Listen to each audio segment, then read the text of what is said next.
नमस्कार, मी ईशा जगताप. हितगुज मध्ये आपलं स्वागत आहे. या विशेष कार्यक्रमातून आपण आपलं आरोग्य निरोगी कसं ठेवायचं याबद्दल थेट तज्ञांकडून मार्गदर्शन मिळवतो. आजचा आपला विषय अतिशय महत्त्वाचा आहे. आज आपण जाणून घेणार आहोत स्वादुपिंडाचा कर्करोग, निदान आणि उपचार याबद्दल सविस्तर माहिती. आणि त्यासाठी आजच्या कार्यक्रमात सहभागी झाले आहेत पुण्यातील प्रसिद्ध गॅस्ट्रोइंटेस्टायनल स्वादुपिंडाचे आणि हेपॅटोबिलरी सर्जन डॉक्टर विद्याचंद्र गांधी. नमस्कार डॉक्टर, कार्यक्रमात आपलं स्वागत आहे. नमस्कार. शस्त्रक्रियेतील अचूकतेसाठी, शस्त्रक्रिया पश्चात घेतल्या जाणाऱ्या काळजीसाठी आणि जटिल उपचार यशस्वीरित्या पार पाडण्यासाठी डॉक्टर विद्याचंद्र गांधी यांना विशेष ओळखलं जातं. त्यांना वैद्यकीय क्षेत्रात 13 वर्षांहून अधिक असा व्यापक अनुभव आहे. GI शस्त्रक्रिया, यकृताची शस्त्रक्रिया इत्यादींमध्ये सर्वात विश्वासार्ह नावांपैकी एक नाव आहे डॉक्टर विद्याचंद्र गांधी. आता आपण अजिबात वेळ न दवडता त्यांच्याकडून जाणून घेणार आहोत स्वादुपिंडाच्या कर्करोगाबद्दल सर्व काही. डॉक्टर, सुरुवातीला स्वादुपिंडाचा कर्करोग म्हणजे नेमकं काय होतं आपल्या शरीरात हे सांगा. बेसिकली पहिल्यांदा ना स्वादुपिंड म्हणजे काय आहे हे जाणून घेणं महत्वाचं आहे. अगदी. स्वादुपिंड म्हणजे एक ग्रंथी आहे जी मागच्या बाजूला असते, जठराच्या मागे असते. त्याला 3 भाग असतात. हेड म्हणजे आपण मुंडकं म्हणतो, बॉडी मधला भाग, आणि टेल म्हणजे शेपटी. नाव स्वादुपिंडाचं काम काय असतं की ते काही द्रव्य सिक्रेट करतात. ते आपले रक्तातील शुगर आणि काय पचनासाठी ते जे एन्झाईम सिक्रेट करतात ते युजफुल असतं त्याच्यासाठी. नाव कर्करोग म्हणजे स्वादुपिंडाचा कॅन्सर म्हणजे काय असतं की ज्यावेळेस जे पॅन्क्रियाटिक सेल्स असतात ते अनियंत्रितपणे वाढतात आणि गाठी तयार होतात. त्याला आपण पॅन्क्रियाटिक कॅन्सर किंवा स्वादुपिंडाचा कर्करोग असं म्हणतो. डॉक्टर, या कर्करोगाची काही लक्षणं आपल्याला जाणवत असेल, अगदी सर्वसामान्य लक्षणं कोणती असतात? आता सगळ्यात महत्वाचं म्हणजे लक्षण असतं कावीळ. आता अच्छा. सगळ्यात बेसिक एक लक्षात ठेवणं गरजेचं आहे की कावीळ 2 प्रकारची असते. एक असतं मेडिकल जॉन्डिस म्हणजे वैद्यकीय कावीळ आपण म्हणतो, आणि दुसरं आपण सर्जिकल जॉन्डिस म्हणजे जी पित्ताची नळी ब्लॉक झाल्यानंतर जॉन्डिस होतं त्याला सर्जिकल जॉन्डिस म्हणतो आपण. तर मेडिकल जॉन्डिस आणि सर्जिकल जॉन्डिस हे 2 वेगवेगळे टर्म, म्हणजे वैद्यकीय जॉन्डिस आणि सर्जिकल जॉन्डिस हे 2 वेगवेगळे टर्मिनॉलॉजी आहेत. हे महत्वाचं आहे कारण वैद्यकीय जॉन्डिस म्हणजे काय की जो हेपॅटायटिस किंवा सिरोसिस ह्याच्यामध्ये दिसतो, आणि सर्जिकल जॉन्डिस म्हणजे जे युजली ज्यावेळेस आयदर गाठी होत्यात स्वादुपिंडाच्या हेडमध्ये जे पित्ताच्या नळीला ब्लॉक करतात, किंवा मग त्या पित्ताच्या नळीमध्ये गाठी होतात, किंवा मग स्टोन्स पण असतात कधी कधी पित्ताच्या नळी, त्याच्यामुळे ब्लॉक होतात, त्याच्यामुळे जॉन्डिस होतात, त्याला सर्जिकल जॉन्डिस. सो कावीळ एक ज्यावेळेस स्वादुपिंडाच्या हेडमध्ये ज्यावेळेस कर्करोग होतो त्यावेळेस काही लोकांमध्ये अराउंड एक 40 to 50% लोकांमध्ये कावीळ हे पहिलं लक्षण असतं. सो इम्पॉर्टंट आहे कावीळ एक. नंतर काय की अंगाला खाज येणे, मी त्याला प्युरायटिस म्हणतो, वेट लॉस होणे, वजन कमी होणे, भूक नाही लागणे, वरच्या भागात पोटात दुखणे, कधी पाठीत दुखणे. जर तुम्हाला डायबिटीस असला तर तो डायबिटीस शुगर रिसेंट पास्ट मध्ये कंट्रोल न होणे. सो दीज आर म्हणजे काइंड ऑफ इनडायरेक्ट सायन्स आपण म्हणू शकतो की there is a problem in the पॅन्क्रियास.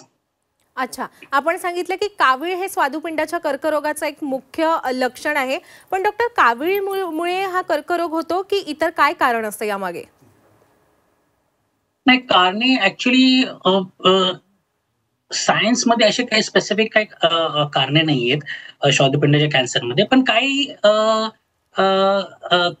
काही रिझन्स दिलेले आहेत सायन्समध्ये. एक म्हणजे आहे की स्मोकिंग म्हणजे तंबाखू चं सेवन करणं for long period of time. Second is chronic pancreatitis म्हणजे क्रॉनिक पॅन्क्रियाटायटिस एक आजार आहे ज्याच्यामध्ये रिपीटेडली अक्यूट पॅन्क्रियाटायटिस होऊन स्वादुपिंड एक छोटं होऊन जातं. त्या लोकांमध्ये क्रॉनिक पॅन्क्रियाटायटिस म्हणतो आम्ही. त्या क्रॉनिक पॅन्क्रियाटायटिस मध्ये एक साधारण 1 ते 2% लोकांमध्ये पॅन्क्रियाटिक कॅन्सर होऊ शकतो. दुसरे काही कारण आहेत, असे जेनेटिक कारण आहेत ज्याच्यामध्ये it is a familial passing from mother to child kind of this thing. So there are some genetic reasons also. But important thing is smoking, tobacco chewing, obesity, lattapana. This is also important reason.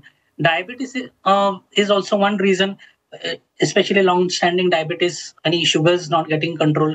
त्याच्यामध्ये it can just give a kind of की there might be a problem in the pancreas. अच्छा, पण या कर्करोगाचं निदान नेमकं कसं केलं जातं? कोणत्या अशा प्रामुख्याने तपासण्या केल्या जातात आपल्याकडून? निदान करायचं कसं आहे की श्वादपिंडाचं एकतर श्वादपिंड मागच्या बाजूला असतं, जठराच्या हं, हं. मागच्या बाजूला असतं. सोनोग्राफीवरती युजली स्वादुपिंड दिसत नाही properly. So to catch it म्हणजे पॅन्क्रियाटिक कॅन्सर किंवा कर्करोग स्वादुपिंडाचा in a early stage it is little difficult. म्हणजे almost kind of near possible. ज्यावेळेस मी तुम्हाला सांगितलं की ज्यावेळेस हेडमध्ये ज्यावेळेस स्वादुपिंडाचा कर्करोग असतो त्याच्यामध्ये काय होतं की जे नळीवरून येते पित्ताची नळी बाईल डक्ट म्हणतो आम्ही त्याला, ते ब्लॉक झाल्यामुळे जॉन्डिस होतं, त्यामुळे पेशंट्स डॉक्टरकडे जातात. पण ज्यावेळेस बॉडी आणि टेल म्हणजे शेपटीमध्ये ज्यावेळेस कर्करोग तयार होतो किंवा होतो त्यावेळेस सिम्पटम्स जास्ती नसतात आणि they are non specific symptoms. म्हणजे लाईक पोटात दुखणे, पाठीत दुखणे, ना तर पोटात दुखणे, पाठीत दुखेला 100 रिझन्स असतात. सो युज्युअली व्हॉट हॅपन्स की आम्ही काय बघतो की युज्युअली स्वादुपिंडाचे जे बॉडीचे किंवा शेपटीचे जे कॅन्सर असतात usually this patients they present very little late because symptoms are non specific and they are treated with some काहीतरी पेन किलर्स ह्याच्यामुळे the symptoms the treatment is delayed. Now निदान करण्यासाठी किंवा आम्ही स्टेजिंग ज्यावेळेस आम्ही पेशंट्स बघतो आणि स्टेजिंग म्हणतो आम्ही कॅन्सरचं करतो त्याच्यामध्ये 2-3 इम्पॉर्टंट गोष्टी आहेत. एक तर गुड क्वालिटी सिटी स्कॅन आम्ही त्याला पॅन्क्रियाटिक प्रोटोकॉल म्हणतो किंवा मग एक good quality MRI. Second is a PET CT scan. हे 2 महत्वाच्या गोष्टी आहेत. A good quality CT scan आणि पेट सिटी स्कॅन.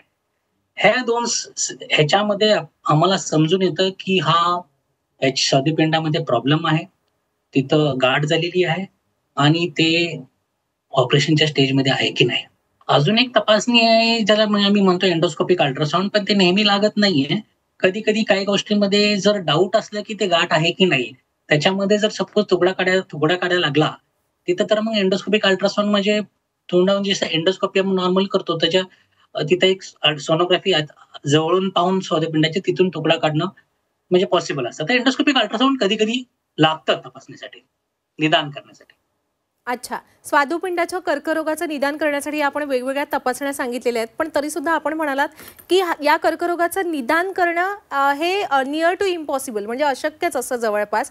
पण त्याचबरोबर जर घरात कोणाला हा आधीच कर्करोग असेल तर अनुवंशिकरित्या तो आपल्यात येण्याची शक्यताही असते. तर असं होऊ नये यासाठी आपण एक खबरदारी म्हणून कोणती चाचणी करू शकतो का, जर एखाद्या व्यक्तीच्या आई वडिलांना किंवा आजी आजोबांना हा कर्करोग असेल तर? Very good question. म्हणजे आपण जेनेटिक टेस्टिंग विषयी बोलतोय. आता काय सायन्समध्ये एक 2 जीन्स आहेत म्हणजे त्याला म्हणे BRCA1 आणि BRCA2 असे म्हणतो आम्ही. त्याच्यामध्ये ह्या जीन्समध्ये जर पॉझिटिव्ह असले तर नुसतं स्वादुपिंडाचा नाही तर दुसरे कॅन्सर येऊ शकतात. म्हणजे स्तनाचे कॅन्सर किंवा खाली युट्रस कॅन्सर हे पण होतात. जर सपोज एक व्यक्ती आहे त्याच्या फर्स्ट डिग्री रिलेटिव्ह म्हणजे आपण काय म्हणतो आई वडील भाऊ बहीण ह्यांच्यामध्ये जर स्वादुपिंडाचं जर कॅन्सर जर आढळला असला तर ते व्यक्ती हे BRCA1 किंवा आणि BRCA2 हे टेस्टिंग जेनेटिक टेस्टिंग करू शकतात. आता घाबरण्याचं कारण नाही. म्हणजे काही सपोज जरी जेनेटिक टेस्ट जरी पॉझिटिव्ह आली त्याचा अर्थ असा नाही की तुम्हाला तो स्वादुपिंडाचा कर्करोग होणार आहे असं नाहीये. But at least you are aware की म्हणजे देर इज सम प्रॉब्लेम आणि at least you can do some kind of surveillance to detect is early. Doctor, हा स्वादुपिंडाचा कर्करोग प्रत्येक व्यक्तीला सारखाच जडतो की त्याचे काही वेगवेगळे प्रकार सुद्धा आहेत? नाही, त्याच्यामध्ये वेगळे प्रकार आहेत. 2-3 प्रकार आहेत. त्याच्यामध्ये आम्ही म्हणतो रिसेक्टेबल पॅन्क्रियाटिक कॅन्सर किंवा बॉर्डर लाईन रिसेक्टेबल किंवा अनरिसेक्टेबल पॅन्क्रियाटिक कॅन्सर. रिसेक्टेबल म्हणजे काय की लेमॅन्स लँग्वेज म्हणजे सोप्या लँग्वेज म्हणजे स्वादुपिंडाचा कर्करोग स्वादुपिंडामध्येच आहे, बाहेर कुठं पसरलेलं नाहीये. स्वादुपिंडाच्या जवळ तिथे 2 मोठ्या नसा असतात. त्याला आर्टरी वेन्स आम्ही SMA म्हणतो, त्याला चिटकलेलं नाही. That is means resectable cancer. Border line म्हणजे काय की इट इज बिटवीन रिसेक्टेबल आणि अनरिसेक्टेबल. म्हणजे कर्करोग आहे स्वादुपिंडामध्ये, रक्तवाहिनीने चिटकलेला आहे, पण तरी पण सर्जन्स आम्ही काढू शकतो. He is border line resectable. Border line resectable मध्ये काय करावं लागतं त्याच्या आधी म्हणजे ह्या पेशंट्समध्ये आम्ही आधी किमोथेरपी प्लस रेडिएशन देतो आणि नंतर मग ऑपरेशन करतो. आणि अनरिसेक्टेबल मध्ये म्हणजे काय, तिथं ऑलरेडी कर्करोग पसरलेला आहे, म्हणजे स्वादुपिंडाच्या बाहेर गेलेला आहे, लिव्हरमध्ये गेलाय किंवा बोन्समध्ये गेलाय किंवा लंग्समध्ये गेलाय. त्याच्यामध्ये फक्त किमोथेरपीचा रोल असतो. अच्छा. आता अगदी महत्त्वाचा मुद्दा, की स्वादुपिंडावर कोणकोणते उपचार उपलब्ध असतात. पण त्यापूर्वी डॉक्टर आम्हाला सांगा, की खरंच हा कर्करोग पूर्ण बरा होऊ शकतो का? वेल,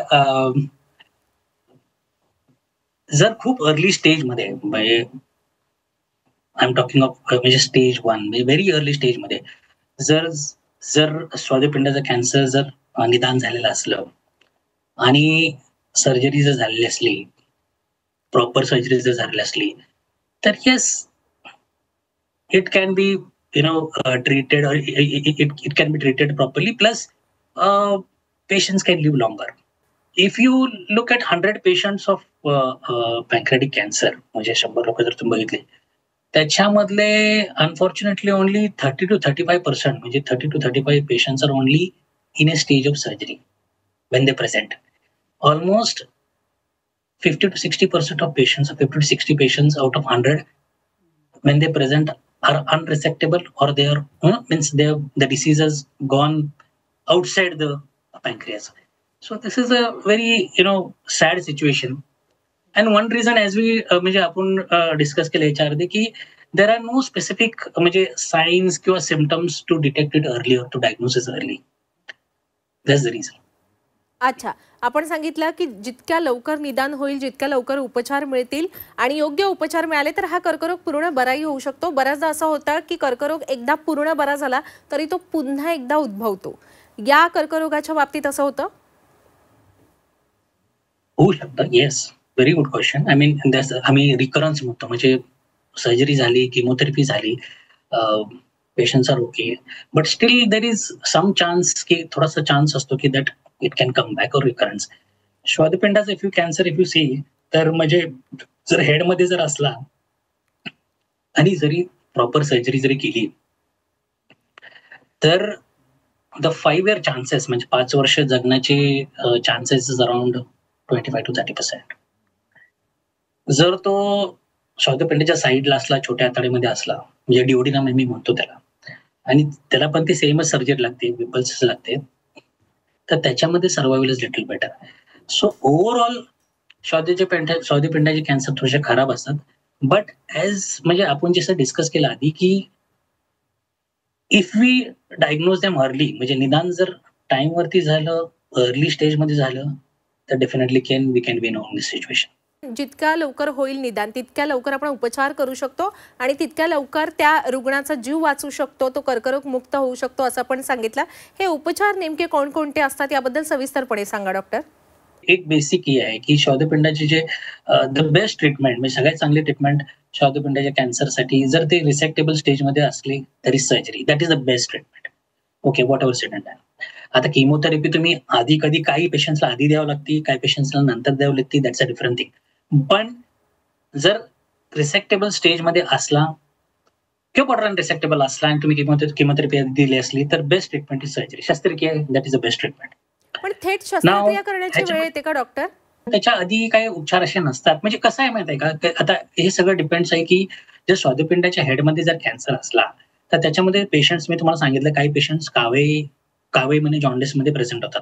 त्याच्यामध्ये काय आहे, की तुम्ही जर जॉन्डिस जर खूप जास्त असतात, म्हणजे व्हॅल्यू 15-20 असली, पेशंटची कंडिशन वीक असली, त्याचे काही रक्तातले घटक खराब असले, वेट लॉस भरपूर आहे, ही आम्हाला जर असं जाणवलं, की हे पेशंट सर्जरी टॉलरेट नाही करणार, तर आधी आम्ही काय करतो, की ते कावे कमी करण्यासाठी त्या पित्ताची जी नळी आहे, लिव्हरकडनी ते पित्ताची जी नळी, ती कावे कमी करण्यासाठी आम्ही एक स्टेंट टाकतो. आणि स्टेंट टाकल्यानंतर एक 4-6 आठवडे थांबून नंतर मग आम्ही ऑपरेशन करतो. त्याला प्री ऑपरेटिव्ह बिलिअरी ड्रेनेज असं म्हणतो आम्ही. पण ते सगळ्याच पेशंटमध्ये लागतं असं नाहीये.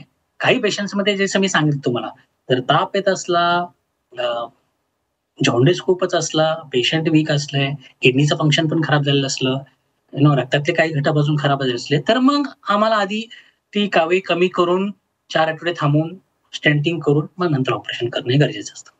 अच्छा. आणि डॉक्टर, या शस्त्रक्रिया कोणकोणत्या उपलब्ध आहेत, याबद्दलही सविस्तरपणे सांगा. ह्याच्यामध्ये जर आता आपण आधी डिस्कस केलं ह्याच्या आधी बेसिकली काय म्हणजे ह्याच्यामध्ये जर श्वादपिंडाचं मी तुम्हाला सांगितलं श्वादपिंडाचे जे हेड म्हणजे मुंडक्यामध्ये जर आजार असला आणि तो रिसेप्टेबल स्टेजमध्ये असला तर त्याला त्या ऑपरेशनला विपल्स ऑपरेशन असं मी म्हणतो. त्याच्यामध्ये काय आहे की जठराचा थोडासा भाग, देन छोट्या आतड्याचा थोडासा भाग, डिओडिनम म्हणतो आम्ही त्याला, तो काढावा लागतो. नंतर मग गॉल ब्लॅडर, पित्ताच्या नळीचा भाग, श्वादपिंडाचं मुंडकं म्हणजे हेड, तर हे सगळं आणि साईडचे जे लिम्फ नोड्स असतं हे सगळं काढावं लागतं आणि त्याच्यानंतर अ, अ, छोटं आतडं श्वादपिंडाला, जठराला ना आणि पित्ताची जी नळी आहे त्याला जोडणं गरजेचं असतं. कॉम्प्लेक्स ऑपरेशन आहे. अ, हे ऑपरेशन काही वेगळ्या प्रकारे होऊ शकतं. म्हणजे ओपन ऑपरेशन होऊ शकतं, दुर्बिणीने पण होऊ शकतं, लॅप्रोस्कोपी काय म्हणतो. आता नवीन आल्या रोबोटिक्स आले आहेत. रोबोटिकनी पण होऊ शकतं. But it is a complex operation. पेशंट्सला हॉस्पिटलमध्ये युज्युअली एक साधारण 7-8 दिवस जातात. Around 10 days. आयसीयूमध्ये 1-2 दिवस जातात. मोस्ट ऑफ द पेशंट्स ते रिकव्हर होतात. आता हे आपण जे स्वादुपिंडाच्या जे हेडमध्ये असला तर त्या स्वादुपिंडाच्या बॉडी किंवा शेपटीमध्ये टेलमध्ये जर असला तर त्या ऑपरेशनला डिस्टल पॅन्क्रिएक्टमी असं म्हणतो. डिस्टल पॅन्क्रिएक्टमी, स्प्लिनेक्टमी म्हणजे काय की पॅन्क्रियाची बॉडी, स्वादुपिंडाची बॉडी, टेल आणि हे स्प्लिया हे 3 गोष्टी काढण्याची गरज असते. तर त्याला डिस्टल पॅन्क्रिएक्टमी असं म्हणतो आणि साइडचे आम्ही लिम्फ नोड्स काढतो. हे 2 महत्त्वाचे ऑपरेशन्स आहेत. विपल्स ज्यावेळेस हेडमध्ये असतो आणि डिस्टल पॅन्क्रिएक्टमी ज्यावेळेस बॉडी आणि टेलमध्ये असतो. अच्छा, आणि या दोन्ही शस्त्रक्रियांबाबत आता आपण सविस्तरपणे माहिती दिलेलीच आहे.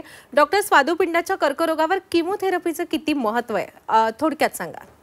किमोथेरपी हे महत्वाची आहे. किमोथेरपी एकतर आधी काही पेशंट्सला लागते ज्यावेळेस गाठ स्वादुपिंडामध्ये असते आणि रक्तवाहिनीला चिटकलेली असते. त्यावेळेस आम्ही न्यू ॲडज्युव्हंट किमोथेरपी म्हणतो त्याला.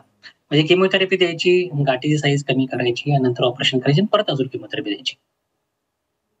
जर जर ऑपरेशनच्या स्टेजमध्ये असला, नसेला चिटकलेला नसला, तर आधी ऑपरेशन करतो आणि नंतर किमोथेरपी देतो. त्याला ॲडज्युव्हंट किमोथेरपी असं आम्ही म्हणतो. आणि ह्या किमोथेरपीमध्ये जे कॅन्सर सेल्स आहेत ते नष्ट होतात आणि किमोथेरपी मी असं म्हणेन की is a important part of treatment of pancreatic cancer. Surgery alone is not enough. Chemotherapy usually is required along with it. अच्छा, आता आलेलो आहोत आपण कार्यक्रमाच्या समारोपाकडे. डॉक्टर, खरं तर स्वादुपिंडाचाच नाही तर कोणताही कर्करोग कोणाला कधीही जडू नये, पण प्रामुख्याने स्वादुपिंडाचा कर्करोग आपल्याला कधीच आयुष्यभरात होऊ नये यासाठी एक प्रतिबंधात्मक उपाय म्हणून आपण काय काळजी घेऊ शकतो, आपण काय सल्ला द्याल आपल्या सर्व प्रेक्षकांना?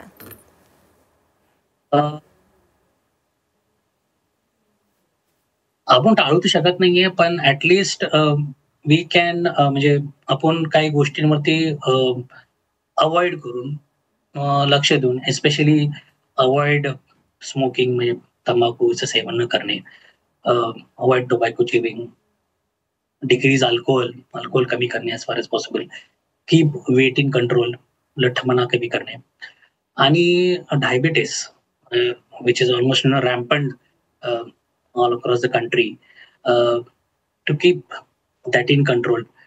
So these are 4-5 important things. Eat good thing, eat less of red meat, that is also important. So these 4-5 things are important which would help us to so decrease at least the incidence to certain extent, but not completely avoid it.